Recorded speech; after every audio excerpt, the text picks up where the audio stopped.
Kok foto ini mirip saya masih bayi ya, Bu? Seorang miliarder wanita duduk di dalam mobil mewahnya. Lampu merah menyala, lalu seorang pengamen punk bertato menyanyikan lagu tentang ibu yang kehilangan anak. Ia membuka jendela dan memberi uang. Tapi saat melihat kalung di leher pengamen itu, wajahnya langsung pucat. Kalung itu persis seperti yang ia pasangkan pada bayinya 24 tahun lalu. Dan ketika sebuah dompet jatuh di jalan, foto bayi ikut terlempar ke aspal. Pengamen itu menatap foto itu dan berkata pelan, "Ternyata." Sebelum kita mulai cerita ini, tuliskan dulu di kolom komentar dari kota mana kalian menonton cerita ini, dan jangan lupa untuk like dan subscribe channel ini. Yang sudah subscribe, like, dan komen, diberikan rezeki yang berlimpah. Yang lagi kerja, semoga cepat mendapat 1 miliar pertamanya. Amin ya robbal alamin. Sekarang mari kita mulai ceritanya. Siang itu kota terasa lebih bising dari biasanya. Klakson bersahutan, pedagang kaki lima berteriak menawarkan dagangan, dan asap kendaraan bercampur dengan aroma gorengan dari pinggir jalan. Di dalam mobil hitam yang mengilap, Ibu Irma duduk tegak dengan wajah tenang, meski pikirannya jauh melayang. Ia mengenakan blazer krem sederhana, rambutnya disanggul rapi. Ponselnya terletak di sampingnya, layar masih menampilkan laporan keuntungan cabang terbaru. Angka-angka yang dulu hanya bisa ia impikan, kini menjadi rutinitas. Setiap minggu ada kontrak baru, setiap bulan ada pembukaan toko baru. Namanya disebut di seminar bisnis. Diundang menjadi pembicara, dipuji sebagai simbol perempuan tangguh. Namun tidak ada satupun penghargaan yang mampu mengisi ruang kosong di dadanya. Lampu merah menyala. Mobil berhenti tepat di garis zebra cross. Sopirnya menoleh sebentar melalui kaca spion. "Sebentar ya, Bu." Ibu Irma hanya mengangguk pelan. Ia menatap keluar jendela. Di trotoar yang retak, seorang wanita muda berdiri dengan gitar tua tergantung di bahunya. Rambutnya sedikit acak dengan potongan malet yang berani. Kulitnya sawo matang, lengannya dipenuhi tato yang menceritakan perjalanan hidup yang keras. Rok hitam pendek yang ia kenakan dipadukan dengan kaos tanpa lengan. Wajahnya cantik, tapi keras oleh keadaan. Wanita itu mulai memetik gitar. Suara senarnya tidak sempurna, beberapa nadanya sedikit fals. Tetapi ketika ia mulai bernyanyi, udara seakan berubah. Suaranya serak, namun penuh luka. Lagu yang ia bawakan bukan lagu populer, liriknya sederhana, tentang seorang ibu yang kehilangan anaknya di tengah badai kehidupan. "Ibu, maafkan aku, bila tak bisa kembali." Tangan Ibu Irma yang semula menggenggam tas perlahan mengendur. Entah kenapa, setiap kata seperti diarahkan langsung ke dadanya. Ia menelan ludah, jantungnya berdetak lebih cepat. Bayangan kamar sempit 24 tahun lalu muncul tanpa permisi. Bau kayu lapuk, suara bayi menangis, dan tangannya yang gemetar saat melepas genggaman kecil itu. Ia memejamkan mata sejenak. "Bu," suara sopirnya pelan. Tanpa menjawab, Ibu Irma menekan tombol untuk menurunkan kaca jendela. Angin kota langsung menyentuh wajahnya. Debu tipis beterbangan. Suara gitar terdengar lebih jelas sekarang. Wanita pang itu melangkah mendekat. Dari jarak yang lebih dekat, Ibu Irma bisa melihat bekas luka kecil di pelipisnya dan sorot mata yang dalam. Bukan mata orang yang manja oleh kehidupan. Itu mata seseorang yang sudah terlalu sering kehilangan. Lagu selesai tepat ketika hitungan lampu merah hampir habis. Ibu Irma merogoh dompetnya, mengambil beberapa lembar uang merah, lalu menyodorkannya keluar jendela. "Terima kasih, Bu."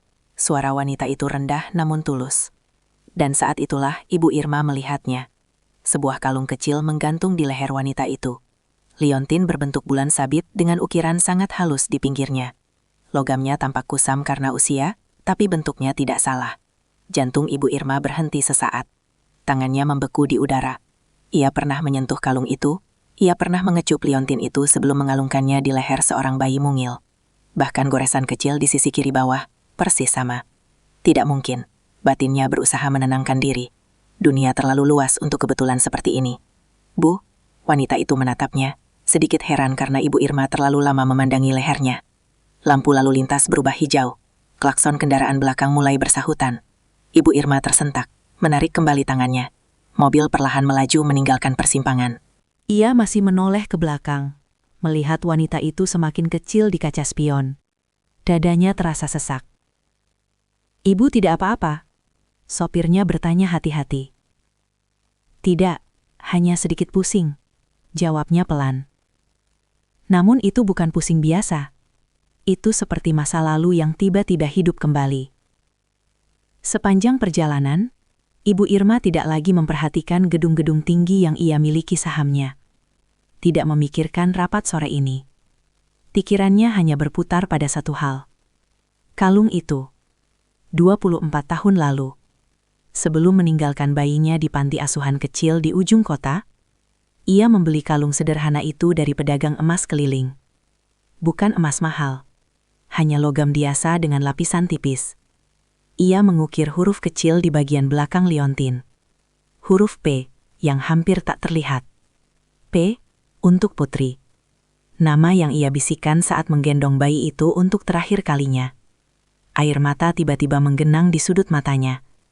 Ia cepat-cepat memalingkan wajah ke arah jendela, agar sopirnya tidak melihat. Ya Allah, bisiknya lirih. Ia mencoba meyakinkan diri bahwa itu hanya perasaan. Mungkin model kalung seperti itu banyak. Mungkin hanya kebetulan. Namun di lubuk hatinya, sesuatu bergerak. Sebuah harapan yang selama ini ia kubur dalam-dalam. Takut kecewa untuk kesekian kalinya. Mobil akhirnya berhenti di depan gedung kantor pusatnya yang megah. Para karyawan menunduk hormat saat ia turun. Senyum profesional kembali menghiasi wajahnya. Tidak ada yang tahu bahwa di balik langkah anggunnya, hatinya sedang bergetar hebat. Di kejauhan, di sudut trotoar yang sama, wanita pang itu kembali memetik gitarnya. Ia tak tahu bahwa tatapan seorang wanita di balik kaca mobil tadi telah mengguncang takdirnya. Dan Ibu Irma pun belum tahu bahwa pertemuan singkat di lampu merah itu bukanlah kebetulan. Itu adalah awal dari luka lama yang akan terbuka kembali. Malam itu, Ibu Irma tidak bisa tidur. Kamar tidurnya luas, kasurnya empuk dengan spray putih bersih yang harum. Lampu tidur menyala redup, menebarkan cahaya hangat yang biasanya membuatnya tenang. Namun malam ini, setiap kali ia memejamkan mata, yang muncul bukan laporan keuangan atau agenda rapat esok hari. Yang muncul adalah kalung itu. Liontin kecil berbentuk bulan sabit. Ia bangkit perlahan dari tempat tidur, berjalan menuju lemari kayu jati di sudut kamar. Dari laci paling bawah, ia mengeluarkan sebuah kotak kecil berlapis belutru biru. Tangannya sedikit gemetar saat membukanya. Di dalamnya tersimpan satu benda yang tidak pernah ia pamerkan kepada siapapun. Sebuah kalung serupa, pasangan dari liontin yang ia pasangkan di leher bayinya dulu. Ia memang membeli dua, satu untuk sang bayi, satu lagi untuk dirinya sendiri. Sebagai pengingat bahwa mereka terhubung meski keadaan memisahkan. Ia mengangkat kalung itu ke dekat lampu. Ukiran kecil di belakangnya masih jelas. Huruf I yang sangat kecil, hampir tak terlihat. I untuk Irma. Pasangannya yang ia pasangkan pada bayi itu berukir huruf P. P untuk Putri. Air mata jatuh tanpa bisa ia tahan. Ingatan 24 tahun lalu datang tanpa permisi. Ia masih bisa mengingat bau ruangan panti asuhan itu.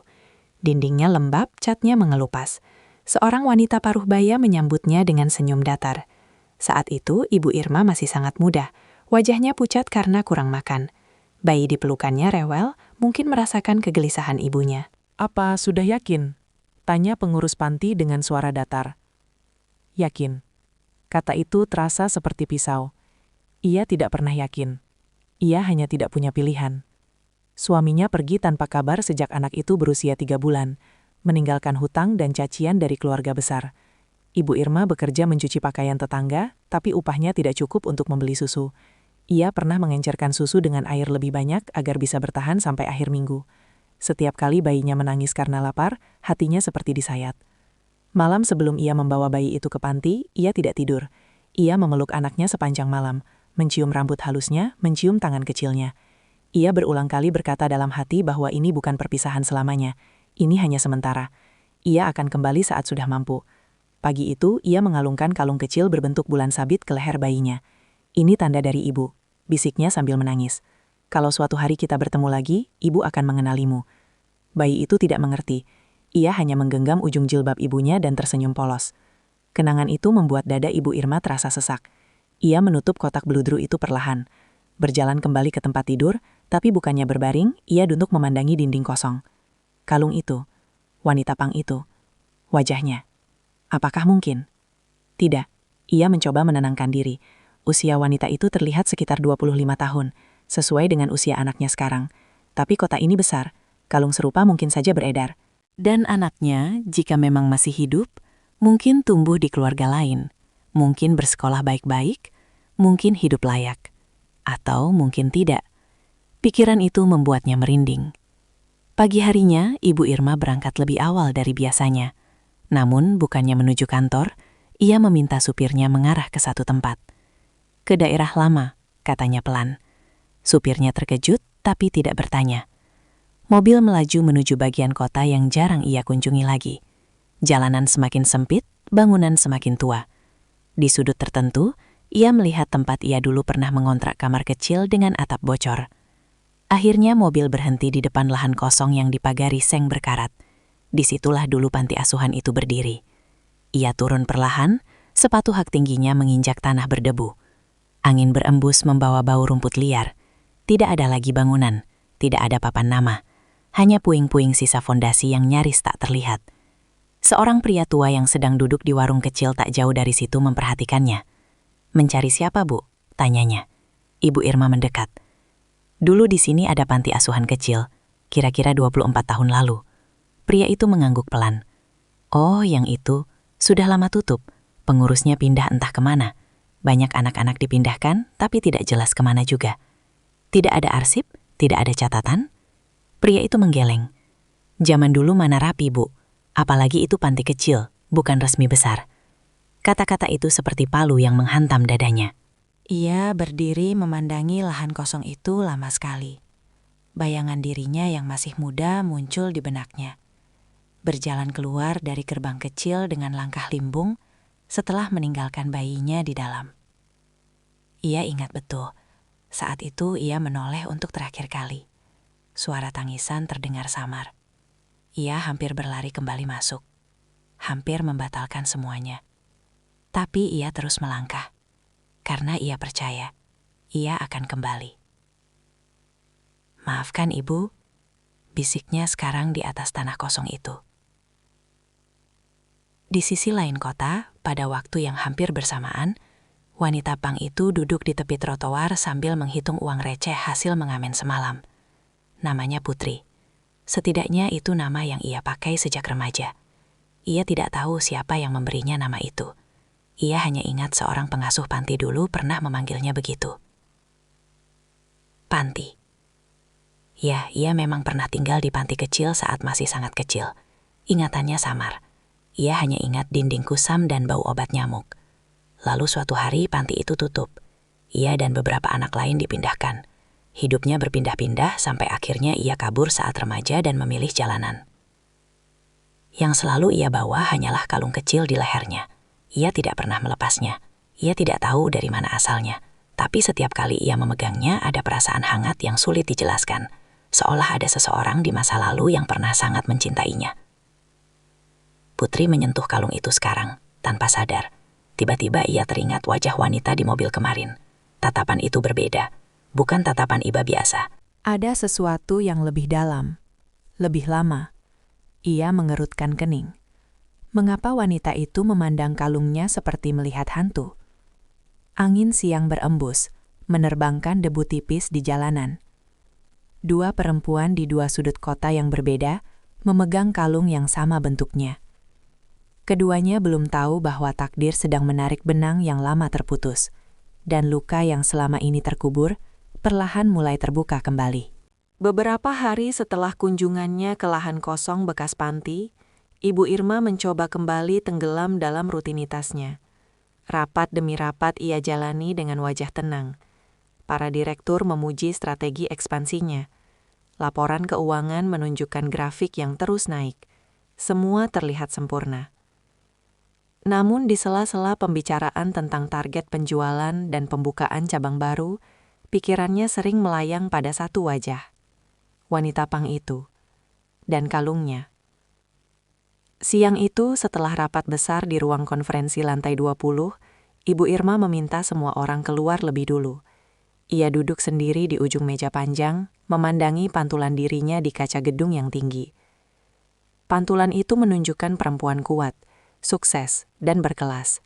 Tidak ada yang bisa menebak bahwa 24 tahun lalu, ia pernah duduk di lantai kontrakan yang becek, menjahit pakaian orang lain dengan tangan gemetar karena lapar. Ia menutup mata, dan masa lalu kembali menyeruak. Dulu, setelah meninggalkan bayinya di panti, hidupnya tidak serta-merta berubah menjadi lebih baik. Justru terasa lebih sunyi dan lebih berat. Setiap kali ia pulang ke kamar kontrakan kecilnya, tidak ada lagi tangisan bayi. Tidak ada lagi susu yang harus dihangatkan tengah malam. Sunyi itu menyesakan. Ia pernah menyesali keputusannya berkali-kali. Pernah berdiri di depan pintu panti beberapa minggu setelahnya, ingin masuk dan membawa kembali anaknya. Tapi setiap kali mengingat keadaan keuangannya, ia mundur.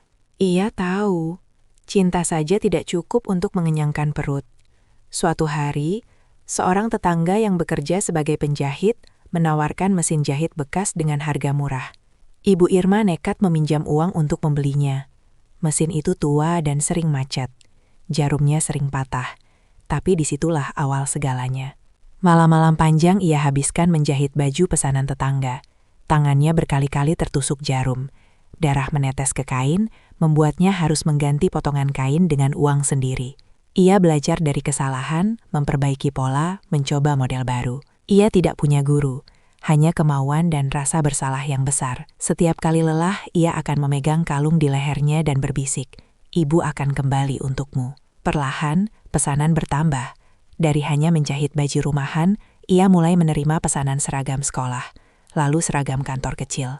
Ia belajar membeli kain langsung dari pemasok agar lebih murah. Ia menabung sedikit demi sedikit. Tahun demi tahun berlalu, usaha kecil itu berkembang menjadi konveksi sederhana dengan beberapa karyawan.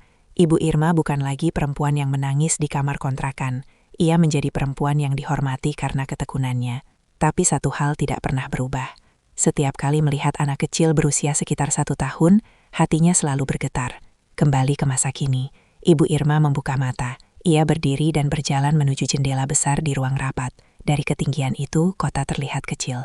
Lampu-lampu kendaraan seperti titik-titik cahaya yang bergerak pelan. Di bawah sana, mungkin wanita pang itu sedang mengamen lagi. Entah mengapa, pikiran itu membuatnya gelisah. "Rina," panggilnya kepada sekretaris yang menunggu di luar. Seorang perempuan muda masuk dengan cepat. "Iya, Bu." "Bisa carikan informasi tentang pengamen perempuan di sekitar perempatan Jalan Sudirman?" Rambutnya model mulet, banyak tato, sering bawa gitar. Rina tampak sedikit heran, tapi ia tidak bertanya. "Baik, Bu, saya coba cari." Ibu Irma mengangguk pelan. Ia sendiri tidak tahu untuk apa ia melakukan ini. Mungkin hanya ingin memastikan bahwa pertemuan itu memang kebetulan. Atau mungkin ada harapan kecil yang mulai tumbuh lagi di hatinya. Harapan yang dulu ia paksa untuk mati. Di sisi lain kota, Putri sedang duduk di tangga beton sebuah ruko kosong. Matahari sore menyengat kulitnya, tapi ia sudah terbiasa. Gitar tuanya tergeletak di sampingnya. Temannya, seorang pria pang bernama Arga, duduk tak jauh darinya. Rambut Arga juga dipotong mulet, tubuhnya kurus, wajahnya penuh coretan tato sederhana. "Lu kenapa bengong dari tadi?" tanya Arga sambil mengunyah permen karet. Putri mengangkat bahu. "Gak tahu. Kepikiran sesuatu." "Yang kemarin di lampu merah?" Putri menoleh tajam. "Lu lihat?" "Iya lihatlah, mobilnya kinclong banget. Lu diliatin kayak lihat hantu." Putri terdiam. "Dia aneh," gumamnya pelan. "Cara dia lihat kalung gue, beda." Arga tertawa kecil. "Kalung lu emang unik. Tapi mana ada orang kaya mikirin kalung kayak gitu." Putri menggenggam liontin bulan sabit di lehernya. Kalung itu memang satu-satunya benda yang selalu ia pakai sejak kecil. Ia tidak ingat siapa yang memberinya. Hanya samar-samar ingat pernah ditarik oleh seorang ibu pengasuh yang bilang, "Jangan sampai hilang." Ia sering membayangkan, mungkin ada seseorang di luar sana yang dulu memakaikannya dengan penuh cinta. Tapi pikiran itu selalu ia tepis. Kalau memang ada yang mencintainya, kenapa ia tumbuh tanpa siapa-siapa? "Arga," katanya tiba-tiba. "Apa?" Lu pernah ngerasa kayak ada yang kurang dalam hidup lu, tapi lu gak tahu apa? Arga tertawa lagi. Kali ini lebih pelan. Hidup kita kurang banyak, Put. Kurang duit, kurang makan, kurang tidur. Putri tersenyum tipis, tapi matanya tetap kosong. Bukan itu. Angin sore berembus, menggerakkan rambutnya yang sedikit panjang di bagian belakang. Ia berdiri, mengangkat gitar. Gue mau ngamen lagi. Arga mengangguk. Sementara itu, di kantor megahnya, Ibu Irma kembali membuka kotak beludru biru di lacinya. Ia mengeluarkan kalung pasangan itu dan menggenggamnya erat. Jika itu benar kamu, bisiknya pelan, hampir tak terdengar. Ibu gak tahu harus bersyukur atau takut. Ia takut jika harapan itu hanya ilusi. Ia takut jika ia terlalu berharap, lalu kembali kehilangan. Tapi yang lebih ia takutkan adalah kemungkinan bahwa anaknya memang hidup di jalanan, tumbuh tanpa perlindungan, tanpa pendidikan, tanpa pelukan. Malam mulai turun perlahan. Di perempatan jalan yang sama, lampu merah kembali menyala. Putri melangkah di antara deretan mobil, memetik gitar dengan suara yang sedikit lebih keras dari biasanya. Ia tidak tahu mengapa, tapi hari ini ia memilih lagu yang sama seperti beberapa hari lalu. Lagu tentang ibu. Di dalam salah satu mobil yang berhenti di barisan kedua, seorang wanita elegan menatap ke arah luar dengan napas tertahan. Takdir belum mempertemukan mereka kembali secara jelas, tapi benang itu semakin menegang. Dan setiap nada yang keluar dari gitar tua itu seperti menarik masa lalu lebih dekat ke permukaan. Lampu merah kembali menyala untuk ketiga kalinya dalam seminggu itu. Dan untuk ketiga kalinya pula, Ibu Irma sengaja memilih rute yang sama. Ia tidak lagi menyebutnya kebetulan. Kali ini ia duduk di kursi depan, di samping sopir. Kaca mobil sudah ia turunkan sedikit, bahkan sebelum mobil benar-benar berhenti. Jantungnya berdetak lebih cepat dari biasanya. Ia tidak tahu apa yang ia cari. Mungkin hanya ingin memastikan bahwa wanita itu nyata, bukan bayangan dari rasa bersalahnya sendiri. Di kejauhan, ia melihat sosok yang kini begitu ia kenali. Putri. Rambut muletnya bergerak tertiup angin. Gitar tua tergantung di bahunya. Ia menyanyikan lagu berbeda hari ini. Lagu tentang perjalanan hidup dan kerasnya jalanan. Suaranya serak, namun ada kekuatan di dalamnya. Ibu Irma memperhatikan setiap gerakannya. Cara Putri berjalan di antara mobil, cara ia tersenyum kecil ketika ada yang memberi uang, cara ia menghindari tatapan sinis beberapa pengendara. Ia terlihat tangguh, terlalu tangguh untuk seseorang seusianya. Ketika Putri mendekati mobilnya, mata mereka kembali bertemu. Kali ini lebih lama, lebih dalam. Ibu Irma tidak langsung memberikan uang. Ia justru menatap wajah itu dengan saksama. Garis rahang, bentuk mata, lekuk alis. Ada sesuatu yang terasa begitu akrab, meski sulit dijelaskan. Bu, Putri tersenyum samar. Lagu request lagi? Suara itu membuat dada Ibu Irma bergetar. Kamu sudah lama mengamen di sini? Tanya Ibu Irma pelan. Pertanyaan itu membuat Putri sedikit terkejut. Biasanya orang hanya memberi uang atau menutup kaca tanpa bicara. Lumayan lama, jawabnya singkat. Kenapa, Bu? Ibu Irma tersadar bahwa ia tidak bisa sembarangan. Ia tidak ingin membuat gadis itu curiga. Ia merogoh tasnya, mengambil beberapa lembar uang, lalu menyodorkannya. Hati-hati di jalan, katanya, berusaha terdengar biasa. Putri menerima uang itu dengan anggukan kecil. Namun sebelum ia berbalik, Ibu Irma kembali berkata, "Kalungmu cantik." Putri refleks menyentuh liontin bulan sabit itu. "Ini?" Ia tersenyum tipis. "Udah lama banget punya ini, dari kecil." Dari kecil. Dua kata itu seperti petir yang menyambar hati Ibu Irma. "Orang tua yang kasih?" Tanya Ibu Irma, hampur tanpa sadar. Putri terdiam sejenak. Senyumnya memudar. "Gak tahu," jawabnya pelan. "Gue gak pernah kenal orang tua gue." Lampu lalu lintas berubah hijau. Suara klakson memaksa mobil bergerak maju. Ibu Irma hanya bisa menoleh ke belakang sekali lagi sebelum sosok itu kembali menjauh di antara kendaraan. Ia menggenggam tasnya erat-erat. Tidak pernah kenal orang tua. Kata-kata itu terus terngiang di kepalanya. Malamnya, Ibu Irma tidak langsung pulang ke rumah. Ia meminta supir mengantarnya ke arsip lama perusahaan, ruangan kecil yang menyimpan dokumen-dokumen masa awal usahanya. Ia mencari satu map tertentu. Map coklat tua yang berisi catatan pribadi, termasuk alamat panti asuhan tempat ia pernah menitipkan bayinya.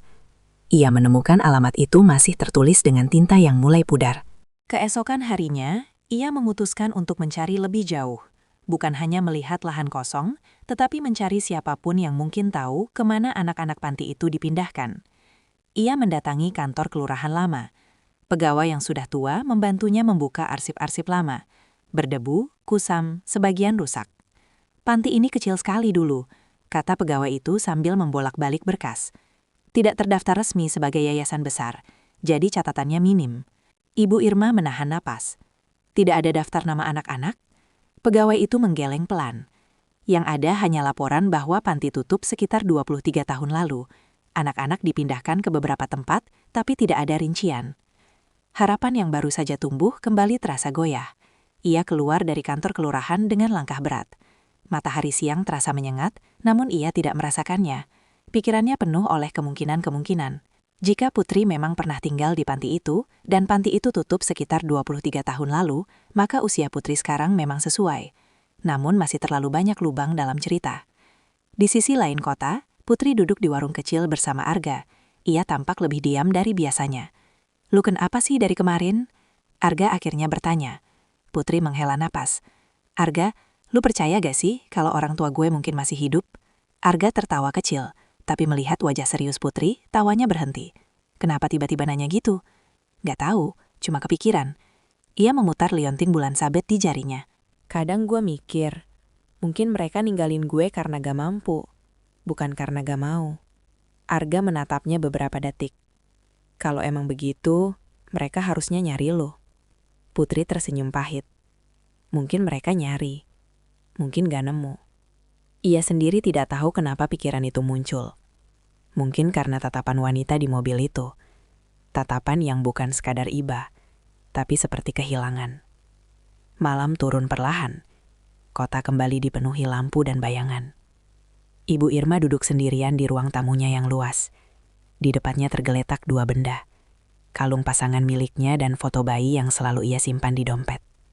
Ia memandangi foto itu lama sekali. Bayi itu tersenyum dengan mata yang sedikit menyipit. Ada tanda kecil di dekat alis kiri. Samar tapi ada. Tiba-tiba ia teringat sesuatu. Tadi siang, saat berbicara dengan Putri, ia sempat melihat bekas luka kecil di pelipis kiri gadis itu. Hampir di tempat yang sama dengan tanda di foto bayi. Napasnya tercekat. Apakah itu hanya kebetulan lain? Ia berdiri, berjalan mondar-mandir di ruang tamu. Ya Allah, jika ini benar, berikan aku petunjuk yang jelas. Bisiknya lirih. Ia tidak ingin gegabah. Ia tidak ingin menghancurkan hidup seorang gadis dengan harapan yang belum tentu benar. Ia juga tidak ingin kembali tenggelam dalam kekecewaan jika ternyata semua ini hanya kebetulan. Sementara itu, di bawah jembatan tempat Putri biasa tidur bersama beberapa teman jalanannya, ia berbaring dengan gitar sebagai bantal. Ia menatap langit malam yang hampir tak terlihat karena tertutup beton. Tangannya kembali menyentuh kalung itu. Entah mengapa, malam ini ia merasa lebih gelisah dari biasanya. Ia membayangkan wajah wanita di mobil. Cara wanita itu menyebut kalungnya cantik. Cara suaranya sedikit bergetar saat bertanya tentang orang tua. Untuk pertama kalinya dalam hidupnya, Putri bertanya dalam hati, "Siapa sebenarnya yang pernah mengalungkan benda ini ke leherku?" Di dua tempat yang berbeda, dua hati sama-sama bergolak. Panti itu memang telah hilang, arsipnya lenyap, jejaknya samar. Namun, ada sesuatu yang tidak ikut hilang. Kalung kecil berbentuk bulan sabit itu tetap bertahan, menunggu waktunya untuk membuka rahasia yang telah terkubur selama 24 tahun. Pagi itu, kota belum sepenuhnya bangun ketika Putri sudah duduk di trotoar, menyandarkan punggungnya pada tiang lampu yang berkarat. Udara masih dingin, sisa embun malam menempel di permukaan aspal. Beberapa pedagang mulai membuka lapak, aroma kopi hitam dan nasi uduk mengepul tipis. Putri menatap arus kendaraan yang masih jarang. Ia menyukai waktu-waktu seperti ini, sebelum klakson bersahutan, sebelum tatapan sinis datang silih berganti, sebelum panas matahari menyengat kulitnya. Ia menggenggam kalung bulan sabit di lehernya. Sejak kecil, benda itu seperti bagian dari dirinya. Ia tidak pernah melepasnya, bahkan saat mandi di kamar mandi umum. Beberapa kali teman jalanannya pernah menawari untuk menjualnya ketika mereka kehabisan uang.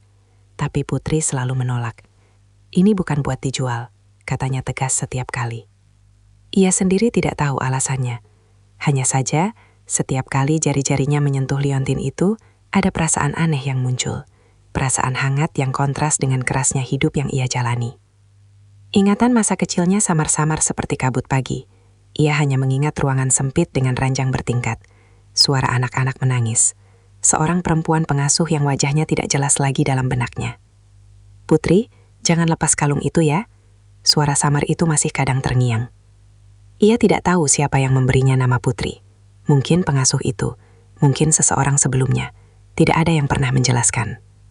Ketika panti itu tutup, ia dipindahkan bersama beberapa anak lain. Setelah itu, hidupnya seperti potongan-potongan yang tidak pernah utuh. Berpindah dari satu tempat ke tempat lain. Hingga akhirnya ia kabur saat remaja. Jalanan menjadi rumahnya. Di tengah lamunan itu, Arga datang membawa 2 gelas kopi plastik. "Nih," katanya sambil menyerahkan 1 gelas. Putri menerimanya dengan senyum kecil. "Makasih." Mereka duduk berdampingan tanpa banyak bicara. Arga memandangi lalu lintas yang mulai ramai. "Lu ketemu lagi sama mobil itu?" tanya Arga tiba-tiba. Putri mengangguk pelan. "Ketemu." "Terus?" "Dia nanya soal kalung gue." Arga mengerutkan kening. "Aneh banget." Putri menghela napas. "Iya, tapi tatapannya nggak kayak orang kepo. Kayak orang yang kehilangan sesuatu." Kata-kata itu keluar begitu saja. Tapi setelah mengucapkannya, jantungnya berdebar lebih cepat. Kehilangan. Entah kenapa, kata itu terasa berat. Di sisi lain kota, Ibu Irma duduk di ruang kerjanya yang luas, memandangi laporan yang terbuka di depannya tanpa benar-benar membacanya. Pikirannya masih tertuju pada percakapan singkat kemarin. "Gue nggak pernah kenal orang tua gue." Kalimat itu terus berputar di kepalanya. Ia memanggil sekretarisnya lagi. "Rina, sudah ada informasi tentang gadis itu?" Rina membuka tablet di tangannya. "Sedikit, Bu. Namanya Putri. Sering mengamen di beberapa perempatan besar. Tidak punya alamat tetap. Kadang tidur di bawah jembatan dekat Sungai Lama." Ibu Irma terdiam. "Di bawah jembatan." Kata-kata itu membuat dadanya terasa sesak. Ia membayangkan putrinya, jika memang itu putrinya, tidur di atas kardus, ditemani suara air kotor dan kendaraan lewat. "Bu, apa perlu saya laporkan ke dinas sosial?" tanya Rina hati-hati. Ibu Irma menggeleng cepat. "Jangan dulu. Ia tidak ingin masalah ini menjadi konsumsi banyak orang. Jika ia salah, ia tidak ingin mempermalukan gadis itu. Jika ia benar, ia ingin mendekatinya dengan hati, bukan dengan kekuasaan." Siang itu, tanpa memberitahu siapapun, Ibu Irma meminta sopirnya berhenti agak jauh dari bawah jembatan yang disebutkan Rina. Ia turun sendiri, berjalan pelan menyusuri trotoar. Bau sungai yang keruh menyambutnya. Suara kendaraan bergemuruh di atas kepala. Beberapa orang terlihat duduk berkelompok, sebagian tidur, sebagian mengobrol. Matanya mencari satu sosok. Dan ia melihatnya. Putri duduk bersila di atas kardus tipis, gitar di pangkuannya. Rambutnya diikat seadanya. Tanpa riasan, wajahnya terlihat lebih muda dari yang ia kira. Ada garis lelah di bawah matanya, tapi juga ada ketegasan yang tidak biasa. Ibu Irma berdiri beberapa meter jauhnya, ragu untuk mendekat. Ia merasa seperti penyusup di dunia yang bukan miliknya. Sementara itu, Putri menyadari ada seseorang yang memperhatikannya. Ia mengangkat wajah, dan mata mereka kembali bertemu. Kali ini bukan di antara deretan mobil, bukan dibatasi kaca. Hanya jarak beberapa langkah. Putri berdiri perlahan. "Ibu," katanya, sedikit terkejut. Ibu Irma tersenyum tipis, meski jantungnya terasa hampir meloncat keluar. Maaf, saya lewat sini. Ucapnya pelan. Sadar alasan itu terdengar lemah. Arga yang duduk tak jauh dari situ memperhatikan dengan waspada. "Lu kenal?" bisiknya pada Putri. Putri menggeleng kecil. "Ibu sengaja cari saya?" tanya Putri langsung. Nada suaranya tidak kasar, tapi tegas. Ibu Irma menarik napas dalam-dalam. "Saya hanya ingin bicara sebentar, kalau kamu tidak keberatan." Putri menatapnya beberapa detik. Ada kecurigaan, tapi juga rasa ingin tahu. "Soal apa?" Ibu Irma melirik sejenak ke arah kalung di leher Putri. "Soal kalung itu." Arga langsung berdiri, wajahnya sedikit tegang. "Bu, kalau mau beli kalung, bilang aja, gak usah muter-muter." Putri mengangkat tangan, memberi isyarat agar Arga tenang. "Gak apa-apa, Ga," katanya pelan. Lalu ia kembali menatap Ibu Irma. "Kenapa kalung ini?" Ibu Irma merasakan tenggorokannya kering. "Karena saya punya yang sama." Kalimat itu membuat Putri terdiam. Arga terlihat semakin waspada. "Yang sama gimana maksudnya?" tanya Putri. Suaranya sedikit lebih pelan. Ibu Irma membuka tasnya perlahan. Dari dalam, ia mengeluarkan kotak kecil belutru biru. Tangannya gemetar saat membukanya. Di dalamnya, liontin bulan sabit yang identik berkilau terkena cahaya siang yang menyelinap di bawah jembatan. Mata Putri membesar. Ia tanpa sadar menyentuh kalung di lehernya, lalu menatap kundali liontin di tangan Ibu Irma. Bentuknya sama. Goresan kecil di sisi kiri bawah, sama. Untuk beberapa detik, tidak ada suara selain gemuruh kendaraan di atas kepala mereka. Ini... Suara Putri tercekat. "Ini nggak mungkin." Ibu Irma merasakan air matanya mulai menggenang. 24 tahun lalu, saya membeli 2 kalung seperti ini, katanya dengan suara bergetar. 1 untuk saya, 1 untuk bayi saya. Kata bayi itu menggantung di udara. Putri mundur 1 langkah. "Maksud ibu apa?" Ibu Irma menatapnya dengan mata basah. "Bayi perempuan yang saya titipkan di panti. Sebelum panti itu tutup." Nama panti itu disebut pelan oleh Ibu Irma. Wajah Putri berubah. Nama itu pernah ia dengar. Dari pengasuh lama yang samar dalam ingatannya. Jantung Putri berdetak kencang, seperti hendak memecahkan dadanya sendiri. 2 perempuan itu berdiri saling menatap, di bawah jembatan yang bising, dengan 2 kalung bulan sabit yang kini terasa jauh lebih berat dari sebelumnya. Rahasia yang terkubur puluhan tahun, perlahan mulai muncul ke permukaan. Suasana di bawah jembatan terasa semakin sempit, meski ruangnya luas. Suara kendaraan di atas kepala seperti gema yang memantul di dada masing-masing. Putri masih menatap kalung di tangan Ibu Irma. Ibu bilang, "Bayi perempuan." Suaranya terdengar lebih pelan dari biasanya. Ibu Irma mengangguk perlahan. Tenggorokannya terasa kering. "Namanya Putri," ucapnya hampir berbisik. "Itu nama yang saya bisikkan waktu mengalungkan kalung itu." Nama itu seperti menghantam dada Putri. Angin di bawah jembatan mendadak terasa lebih dingin. "Nama gue juga Putri," katanya pelan. Nyaris tak terdengar. Arga yang berdiri tak jauh dari situ kini terlihat benar-benar tegang. Ia menatap Ibu Irma dengan tatapan waspada. "Bu, jangan macam-macam ya," katanya tegas. "Kalau cuma kebetulan nama sama, itu biasa." Ibu Irma tidak tersinggung. Ia mengerti kecurigaan itu. "Saya tidak ingin menyakiti siapapun," katanya pelan. "Saya hanya mencari jawaban." Putri memejamkan mata sejenak. Pikirannya berputar cepat. Terlalu cepat. Bayangan masa kecilnya muncul sepotong-sepotong. Ranjang bertingkat, suara anak menangis. Seorang pengasuh memanggil namanya, lalu panti itu tutup. Mereka dipindahkan. Ia membuka mata kembali. "Kalau emang ibu punya anak yang dititipin di panti itu, kenapa baru nyari sekarang?" tanyanya. Nada suaranya mulai mengeras. Pertanyaan itu menusuk tepat di hati Ibu Irma. "Saya mencari."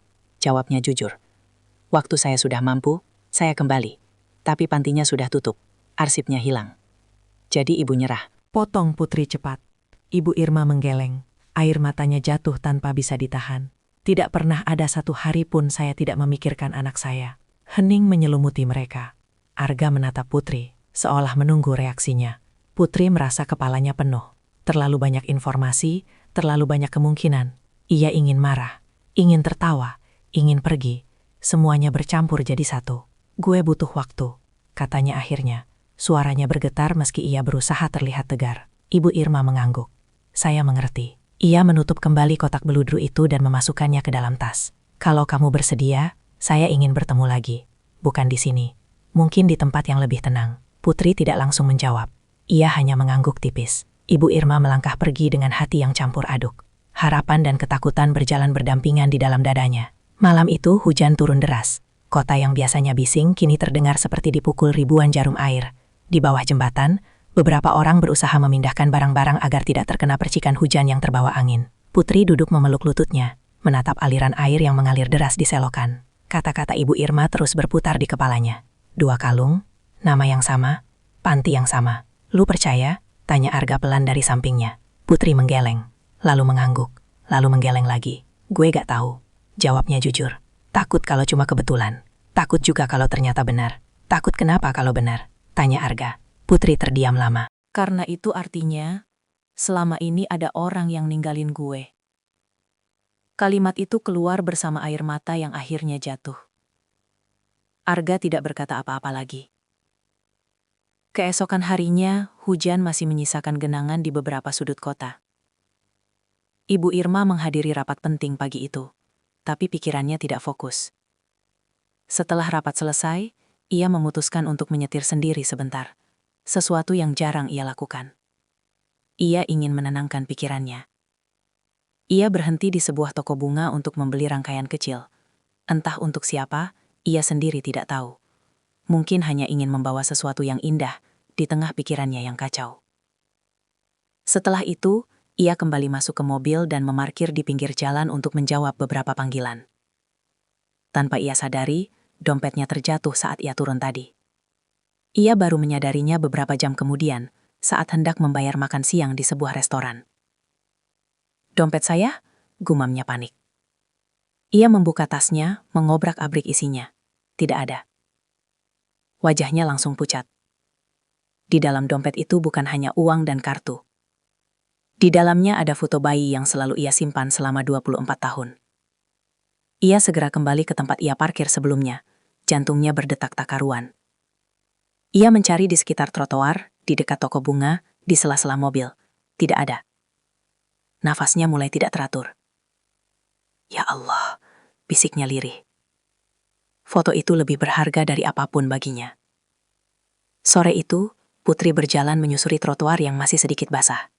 Ia melihat sesuatu tergeletak di dekat selokan, terjepit di antara genangan air dan pot bunga plastik. Sebuah dompet kulit berwarna coklat tua. Ia memungutnya.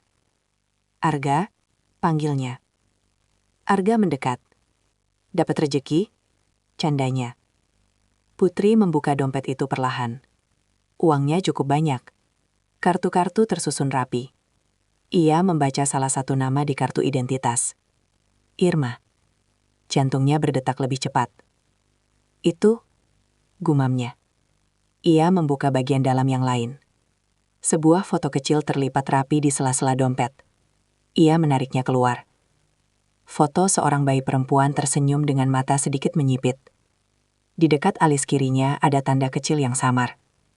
Tangan Putri gemetar. Ia tanpa sadar menyentuh pelipis kirinya sendiri. Di sana, ada bekas luka kecil yang ia dapat entah kapan. Mungkin saat kecil. Arga, suaranya serak. Lihat ini. Arga menatap foto itu. Bayi siapa? Putri tidak menjawab. Ia hanya menatap foto itu lama sekali. Di bagian belakang foto tertulis dengan tinta yang sudah sedikit pudar. Untuk putriku, ibu akan kembali. Dunia di sekelilingnya terasa mengecil. Hujan yang tersisa di aspal memantulkan bayangan wajahnya yang kini basah oleh air mata. Ia memegang dompet itu erat-erat. Ini dompetnya, gumamnya. Dompet ibu itu. Arga terdiam. Lu mau balikin? Putri menatap foto bayi itu sekali lagi. Bayi dengan mata yang begitu mirip dengan matanya sendiri saat bercermin. Ia menelan ludah. Gue harus tahu kebenarannya. Ia menggenggam dompet itu, lalu berdiri. Di hatinya, ketakutan dan harapan kembali bertarung. Sementara di sisi lain kota, Ibu Irma duduk lemas di kursi mobilnya, merasa kehilangan untuk kedua kalinya. Ia belum tahu bahwa dompet itu kini berada di tangan seorang wanita jalanan, yang mungkin saja adalah darah dagingnya sendiri. Senja turun perlahan ketika Putri berdiri di depan gerbang rumah besar milik Ibu Irma. Ia tidak pernah membayangkan akan berdiri di tempat seperti ini. Pagar tinggi berwarna hitam, taman yang tertata rapi, lampu-lampu halaman yang menyala lembut meski matahari belum sepenuhnya tenggelam. Dompet itu masih ia genggam erat di tangannya. Arga berdiri beberapa langkah di belakangnya. "Muakin?"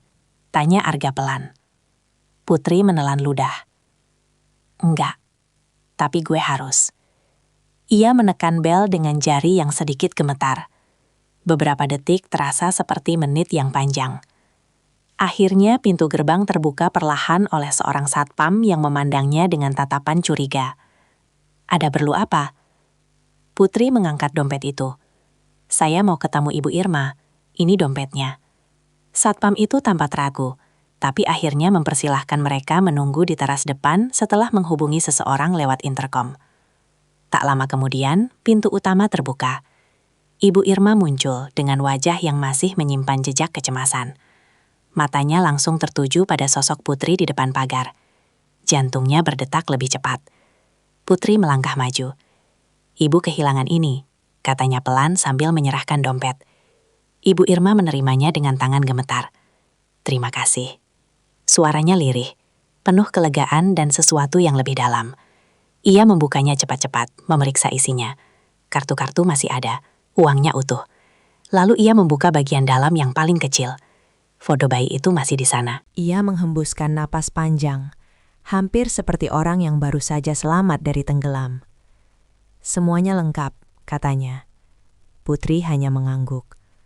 Arga berdiri diam, memperhatikan dengan tatapan waspada.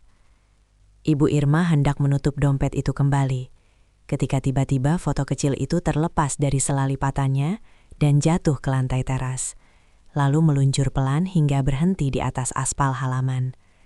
Semuanya terjadi begitu cepat. Putri refleks membungkuk lebih dulu dan mengambil foto itu. Ketika jarinya menyentuh kertas kecil yang sudah sedikit pudar, waktu seolah menghambat. Ia menatap foto itu. Bayi perempuan dengan mata menyipit dan tanda kecil di dekat alis kiri. Nafasnya tercekat. Ia tahu wajah itu. Ia pernah melihatnya di cermin masa kecilnya yang samar. "Itu," suaranya gemetar. "Itu foto saya waktu kecil, Bu." Kalimat itu membuat Ibu Irma membeku. Angin senja terasa mendadak dingin. "Apa?" Suara Ibu Irma nyaris tak terdengar. Putri menatapnya. Matanya berkaca-kaca. "Itu saya. Maksud saya, itu foto saya waktu kecil. Kok Ibu punya foto saya?" Kata-kata itu menggantung di udara, berat dan tak terbantahkan. Ibu Irma merasakan dunia di sekelilingnya berputar. Suara burung sore, gemerisik daun, semuanya terdengar jauh. "Apa katamu?" tanyanya dengan suara bergetar. Putri menunjukkan tanda kecil di pelipis kirinya. "Lihat ini, sama kan? Dari kecil udah ada." Ibu Irma menatap wajah itu dengan saksama. Ia melangkah lebih dekat, nyaris tanpa sadar. Tanda itu, tempatnya persis sama. Air mata mulai mengalir di pipinya. "Nama kamu siapa?" tanyanya, meski ia sudah tahu jawabannya. "Putri," jawab gadis itu pelan. Lutut Ibu Irma terasa lemas. Ia teringat tulisan di belakang foto itu. Tulisan tangannya sendiri. "Untuk putriku, Ibu akan kembali." Tangannya gemetar saat ia mengambil foto itu dari tangan Putri, lalu membaliknya perlahan. Tulisan itu masih ada. Ia menatap Putri lagi. Kali ini bukan sebagai pengamen jalanan, bukan sebagai orang asing, tapi sebagai kemungkinan yang selama ini ia takutkan, sekaligus ia rindukan.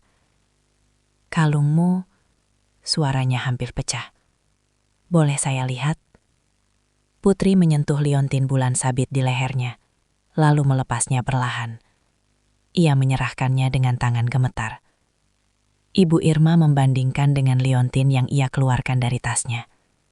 2 bulan sabit itu berdampingan. Goresan kecil di sisi kiri bawah.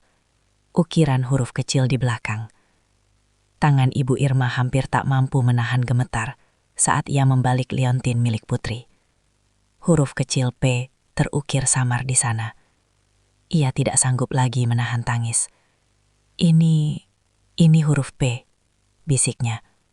P untuk Putri. Putri merasakan dadanya sesak. Ibu, katanya pelan, ragu, takut. Ibu Irma menatapnya dengan mata penuh air mata. Apa kamu benar-benar anakku? Kalimat itu keluar seperti doa yang selama ini terpendam.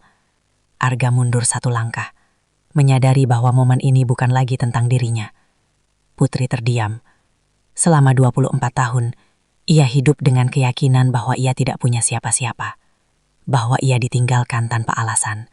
Dan sekarang, seorang wanita berdiri di hadapannya, menangis, menyebut dirinya anak. Kenapa? Suara Putri bergetar, campuran marah dan luka. Kenapa ibu ninggalin saya? Pertanyaan itu seperti pisau yang menembus dada Ibu Irma. Ia tidak berusaha membela diri. Ia justru perlahan berlutut di atas lantai teras yang dingin. Ibu salah, katanya lirih. Ibu miskin. Ibu takut kamu kelaparan. Ibu pikir menitipkanmu adalah cara menyelamatkanmu. Air mata jatuh tanpa henti. Ibu janji akan kembali. Tapi saat ibu mampu, pantinya sudah tutup. Ibu mencari, tapi tidak pernah menemukanmu. Putri menggigit bibirnya, menahan tangis yang sudah menumpuk di pelupuk mata. Semua kemarahan yang ia simpan selama bertahun-tahun tiba-tiba terasa goyah. Wanita ini tidak terlihat seperti orang yang kejam. Wanita ini terlihat seperti seseorang yang menanggung penyesalan panjang. Jadi selama ini, suara Putri patah. Ibu nyari saya. Ibu Irma mengangguk cepat. Tidak pernah berhenti, setiap hari. Hening menyelimuti halaman rumah itu. Matahari hampir tenggelam sepenuhnya, menyisakan cahaya oranye yang lembut.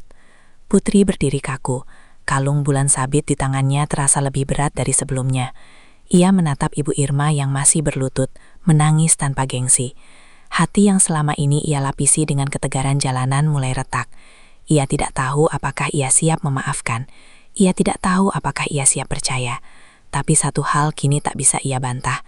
Foto bayi itu, kalung itu, tanda kecil di pelipisnya. Semuanya bukan lagi sekadar kebetulan. Rahasia 24 tahun yang terkubur kini terhampar jelas di depan mereka, di atas aspal halaman rumah yang sunyi. Senja benar-benar tenggelam, menyisakan langit biru gelap yang perlahan berubah menjadi hitam. Lampu-lampu taman di halaman rumah Ibu Irma menyala otomatis, menerangi 3 sosok yang masih terdiam di tempat yang sama. Ibu Irma perlahan bangkit dari lututnya. Wajahnya basah oleh air mata, namun sorot matanya tidak lagi ragu. Di tangannya, 2 liontin bulan sabit itu masih berdampingan. Putri berdiri kaku beberapa langkah darinya. Napasnya tidak teratur.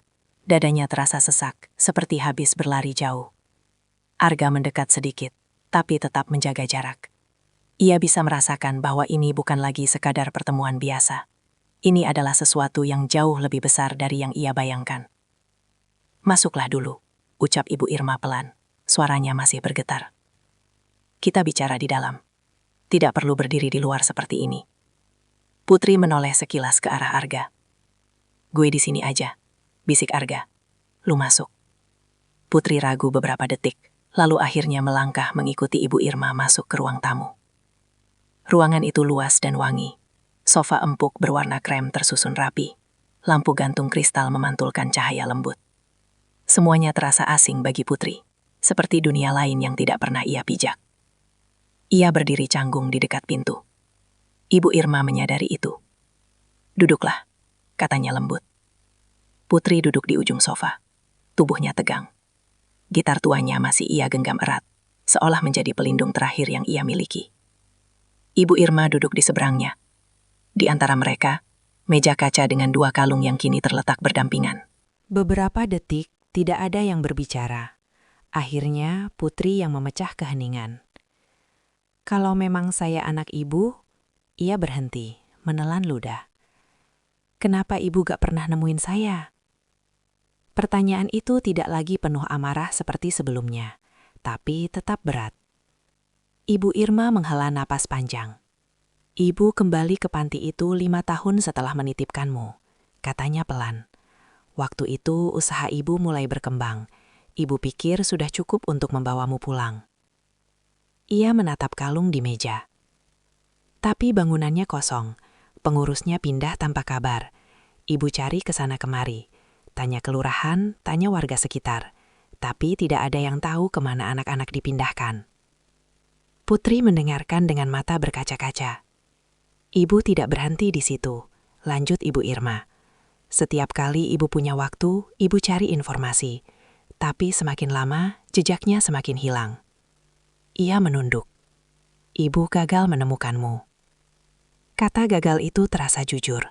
Tidak ada pembelaan diri. Tidak ada alasan yang dibuat-buat. Putri menggenggam ujung gitar di pangkuannya. Saya ingat sedikit, katanya pelan. Panti itu tutup waktu saya masih kecil. Kami dipindahkan. Habis itu, hidup saya kayak pindah-pindah terus. Gak pernah lama di satu tempat. Ia menatap Ibu Irma. Saya pikir, saya dibuang. Kalimat itu membuat napas Ibu Irma tercekat. Tidak, jawabnya cepat. Ibu tidak pernah membuangmu. Ibu menitipkanmu karena ibu takut kamu kelaparan. Ibu salah, tapi bukan karena tidak cinta. Putri merasakan air matanya jatuh lagi. Selama ini, ia selalu membangun cerita sendiri tentang orang tuanya.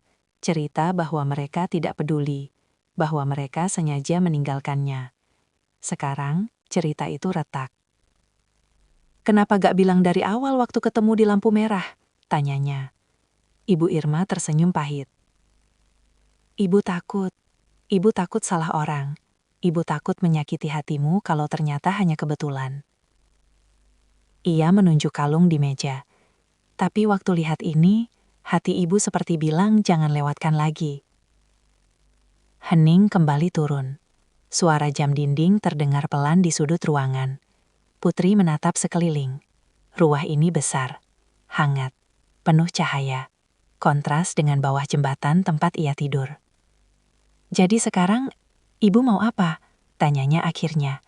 Pertanyaan itu bukan tantangan, lebih seperti kebingungan. Ibu Irma menatapnya dengan lembut.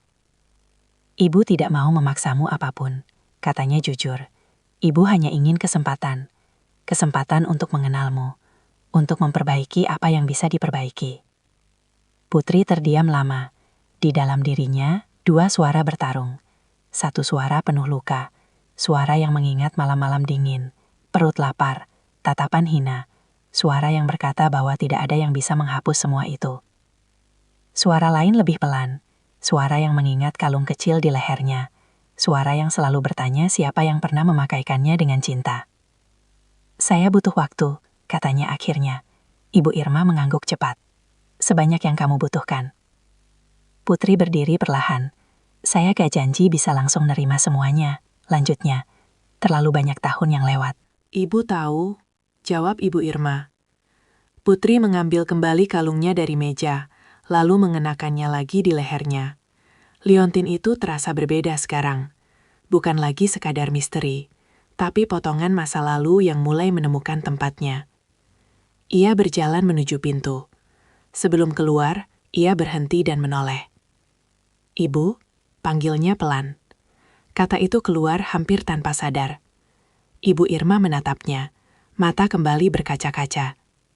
Iya? Putri menelan ludah. Besok, saya mau lihat foto-foto yang ibu punya. Permintaan itu sederhana, tapi bagi Ibu Irma, itu seperti secercah cahaya di ujung lorong panjang. Tentu, jawabnya dengan suara bergetar. Putri keluar rumah itu dengan langkah yang masih ragu. Arga langsung mendekat. "Gimana?" tanyanya. Putri menatap langit malam sebentar sebelum menjawab. "Kalungnya sama," katanya pelan. "Semuanya sama." Arga terdiam. Mereka berjalan menjauh dari rumah megah itu, meninggalkan Ibu Irma yang masih berdiri di ambang pintu, menatap punggung gadis yang mungkin adalah anaknya. Di dalam rumah yang luas itu, Ibu Irma memegang liontin miliknya sendiri erat-erat. Untuk pertama kalinya setelah 24 tahun, ia tidak lagi berbicara pada bayangan. Ia berbicara pada seseorang yang nyata. Namun ia tahu, perjalanan mereka belum selesai. Mengakui hubungan darah adalah satu hal. Menyembuhkan luka 24 tahun adalah hal lain yang jauh lebih sulit. Malam setelah pertemuan itu terasa jauh lebih panjang dari biasanya. Putri tidak kembali ke bawah jembatan seperti biasanya. Ia dan Arga duduk di trotoar dekat Sungai Lama, memandangi lampu kota yang memantul di air keruh. Angin malam berembus pelan, membawa sisa bau hujan kemarin. "Lu percaya dia ibu lu?" tanya Arga pelan. Putri tidak langsung menjawab. "Gue nggak tahu," katanya akhirnya. "Semuanya masuk akal. Kalungnya, foto itu, nama panti." Ia menunduk, memeluk lututnya. "Tapi masuk akal bukan berarti nggak sakit." Arga terdiam. "Gue hidup susah banget gak?" lanjut Putri lirih. "Gue pernah kelaparan, pernah dipukul orang, pernah tidur di emperan toko pas hujan. Kalau dia memang ibu gue, artinya semua itu terjadi waktu dia hidup enak." Kata-kata itu keluar penuh luka yang selama ini ia simpan rapat. Arga tidak menyela. Ia tahu, ini bukan sekadar tentang menemukan orang tua. Ini tentang menata ulang seluruh cerita hidup yang selama ini diakini. Di sisi lain kota, Ibu Irma duduk di ruang kerjanya dengan album foto lama terbuka di meja. Foto-foto masa awal usahanya, foto kontrakan sempit, foto mesin jahit tua yang dulu ia beli dengan uang pinjaman. Dan satu foto kecil yang paling sering ia pandangi. Bayi perempuan di pelukannya. Ia menyentuh wajah kecil itu dengan ujung jarinya. "Besok dia datang," bisiknya pada diri sendiri. Ia tahu, hari esok tidak akan mudah. Putri pasti membawa banyak pertanyaan, mungkin juga kemarahan yang tertahan bertahun-tahun. Dan ia siap menerima semuanya. Karena kali ini ia tidak akan lari. Keesokan harinya, Putri datang sendiri. Ia berdiri di depan gerbang rumah itu dengan perasaan campur aduk. Berbeda dengan kemarin, hari ini ia tidak membawa gitar. Hanya tas kecil di pundaknya dan kalung bulan sabit yang tergantung di lehernya. Satpam sudah mengenalnya dan mempersilahkan masuk tanpa banyak tanya. Ibu Irma sudah menunggu di ruang tamu, album foto di pangkuannya. Ketika Putri masuk, mata mereka bertemu lagi. Kali ini tidak sekeras kemarin. Ada jarak yang masih terasa, tapi juga ada benang halus yang mulai terjalin. "Duduklah," ucap Ibu Irma lembut. Putri duduk, menjaga jarak. Ibu Irma membuka album itu perlahan. "Ini waktu ibu masih menjahit di rumah kontrakan," katanya, menunjukkan foto dirinya yang jauh lebih muda, duduk di depan mesin jahit tua. Putri menatap foto itu lama. Ia melihat perempuan kurus dengan mata lelah tapi penuh tekad. "Ini, ibu?" tanyanya pelan. "Iya." Halaman demi halaman dibuka. Foto Ibu Irma saat membuka konveksi kecil. Foto karyawan pertamanya. Foto toko pertamanya yang sederhana. Lalu akhirnya, foto yang ditunggu. Bayi perempuan di dalam gendongan. Putri menahan napas. "Ini kamu," kata Ibu Irma pelan. Ia mendorong album itu sedikit lebih dekat. Putri menyentuh foto itu dengan ujung jarinya. Wajah bayi itu terasa asing dan akrab sekaligus. "Saya gak ingat apa-apa," gumamnya. "Tidak apa-apa," jawab Ibu Irma. "Yang penting kamu ada." Hening turun lagi. Lalu Putri mengangkat wajahnya. Ibu tahu nggak rasanya tumbuh tanpa tahu siapa orang tua kita? Pertanyaan itu langsung mengubah suasana. Ibu Irma menelan ludah. Tidak sepenuhnya. Jawabnya jujur. Rasanya kayak gak punya akar. Lanjut Putri.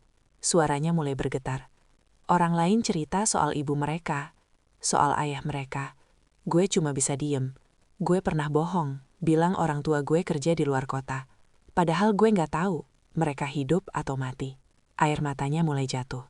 Setiap ulang tahun, gue nanya dalam hati, apa ada yang ingat gue lahir hari itu? Ibu Irma merasakan setiap kata itu seperti cambuk di punggungnya. Ia tidak membela diri, ia hanya mendengarkan. Gue marah, lanjut Putri. Gue marah sama orang tua yang ninggalin gue. Gue benci mereka. Gue bilang ke diri sendiri kalau suatu hari ketemu, gue gak bakal peduli. Ia menatap Ibu Irma lurus-lurus. Tapi sekarang, gue malah bingung. Ibu Irma menahan tangisnya. Marahlah kalau itu yang kamu rasakan, katanya pelan. Ibu pantas menerimanya. Putri terdiam. Ibu juga marah pada diri ibu sendiri. Lanjut Ibu Irma. Setiap malam ibu tanya, apa keputusan itu benar? Ibu pikir menitipkanmu akan membuatmu hidup lebih baik. Ibu tidak pernah membayangkan kamu akan berakhir di jalan. Kata jalan itu membuat Putri tersenyum pahit. Hidup gak pernah sesuai rencana siapapun, gumamnya. Ibu Irma mengangguk. Ibu tidak bisa menghapus 24 tahun itu, katanya. Ibu tidak bisa mengembalikan masa kecilmu. Tapi kalau kamu izinkan, ibu ingin ada di sisa hidupmu. Kalimat itu sederhana, tapi berat. Putri memejamkan mata beberapa detik. Ia membayangkan malam-malam di bawah jembatan, suara hujan di atap seng, bau sungai yang menyengat, tawa pahit bersama Arga dan teman-temannya. Lalu ia membayangkan kemungkinan lain, tempat tidur yang layak, kamar yang hangat, seseorang yang menunggunya pulang. Ia membuka mata kembali. Gue gak bisa langsung pindah ke sini, katanya jujur. Itu bukan dunia gue. Ibu Irma tersenyum tipis. Ibu tidak memaksamu. Tapi, Putri menarik nafas dalam. Gue mau coba kenal ibu. Kalimat itu membuat air mata Ibu Irma jatuh lagi. Terima kasih, bisiknya. Putri berdiri. Satu hal lagi, katanya pelan. Kalau ibu benar-benar ibu gue, jangan pernah lagi hilang tanpa penjelasan. Kata-kata itu seperti janji yang menuntut balasan. Ibu Irma mengangguk kuat. Tidak akan, jawabnya tegas. Ibu sudah kehilanganmu sekali. Ibu tidak akan mengulanginya. Di antara mereka, luka belum sembuh. Kepercayaan belum utuh. Tapi untuk pertama kalinya, pengakuan itu tidak lagi sekadar kemungkinan. Ia menjadi kenyataan yang menyakitkan sekaligus menghangatkan. 24 tahun yang hilang tidak bisa dikembalikan. Namun di ruang tamu itu, ibu dan anak yang lama terpisah mulai belajar berdiri di sisi yang sama. Hari-hari berikutnya berjalan pelan, seperti seseorang yang sedang belajar berjalan kembali setelah lama terjatuh. Putri tidak langsung meninggalkan jalanan. Ia tetap mengamen di beberapa perempatan, tetap tidur di bawah jembatan beberapa malam dalam seminggu. Namun kini, ada sesuatu yang berbeda. Setiap sore, ponsel sederhana yang baru dibelikan Ibu Irma untuknya bergetar dengan satu pesan singkat. Sudah makan? Atau hati-hati di jalan. Pesan-pesan itu sederhana, tapi bagi Putri, itu adalah hal baru. Tidak pernah ada yang menunggunya. Tidak pernah ada yang memastikan ia baik-baik saja.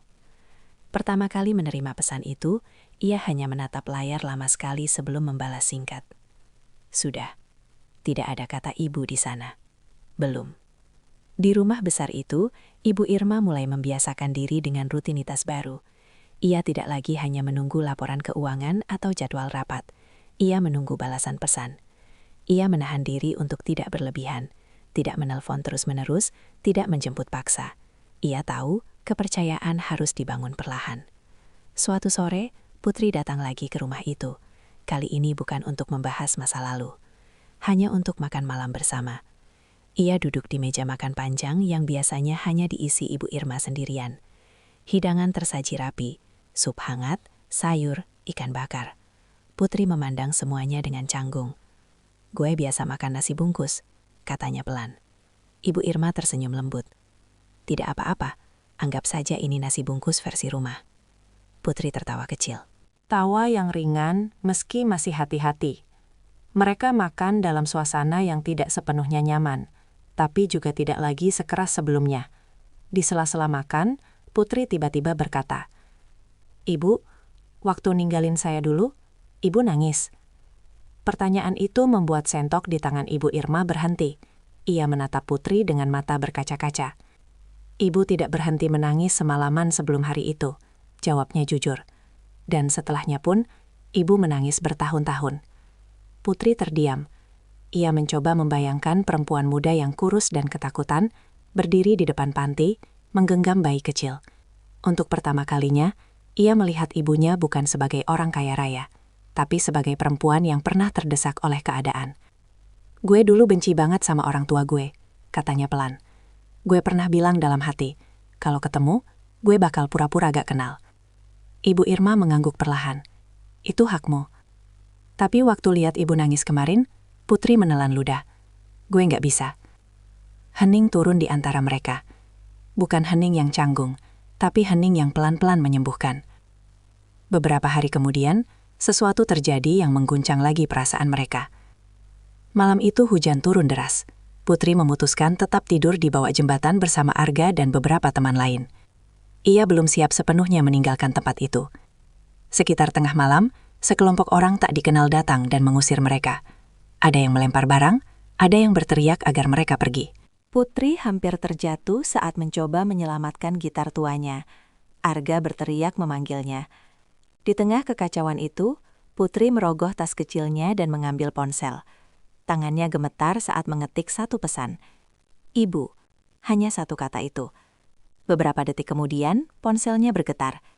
"Di mana kamu?" Putri menahan tangisnya. "Di bawah jembatan. Mereka ngusir kami." Balasan datang cepat. "Tunggu di situ, ibu datang." Untuk pertama kalinya, ia tidak merasa sendirian dalam situasi seperti ini. Sekitar 20 menit kemudian, mobil hitam itu berhenti tak jauh dari bawah jembatan. Lampunya menyinari genangan air dan bayangan orang-orang yang masih berdebat. Ibu Irma turun tanpa memedulikan hujan yang membasahi rambut dan bajunya. Ia melihat Putri berdiri dengan pakaian basah dan gitar di tangan. Tanpa berkata apa-apa, ia langsung memeluk putrinya. Pelukan itu tiba-tiba, hangat dan lama. Putri terdiam sesaat, tubuhnya kaku. Ia tidak terbiasa dipeluk seperti itu. Tapi perlahan, tangannya terangkat dan membalas pelukan itu. Hujan terus turun, membasahi mereka berdua. "Maaf," bisik Ibu Irma di telinga Putri. "Ibu terlambat 24 tahun. Tapi malam ini ibu ada." Kata-kata itu membuat pertahanan terakhir di hati Putri runtuh. Ia menangis di bahu ibunya, bukan sebagai pengamen jalanan, bukan sebagai gadis yang marah pada masa lalu, tapi sebagai anak yang akhirnya menemukan tempat untuk bersandar. Arga berdiri tak jauh dari situ, menyaksikan dengan mata yang berkaca-kaca. Setelah beberapa saat, Ibu Irma menggenggam tangan Putri. "Ayo pulang," katanya lembut. Kali ini, Putri tidak menolak. Mobil melaju meninggalkan bawah jembatan yang selama ini menjadi rumahnya. Di dalam mobil, Putri menatap keluar jendela.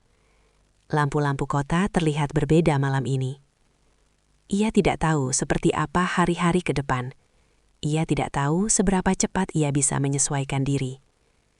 Luka 24 tahun tidak akan hilang dalam semalam. Tapi, pelukan di tengah hujan itu mengubah sesuatu yang mendasar. Bukan lagi tentang kalung yang sama, bukan lagi tentang foto bayi di atas aspal, melainkan tentang pilihan untuk tidak lagi berjalan sendiri.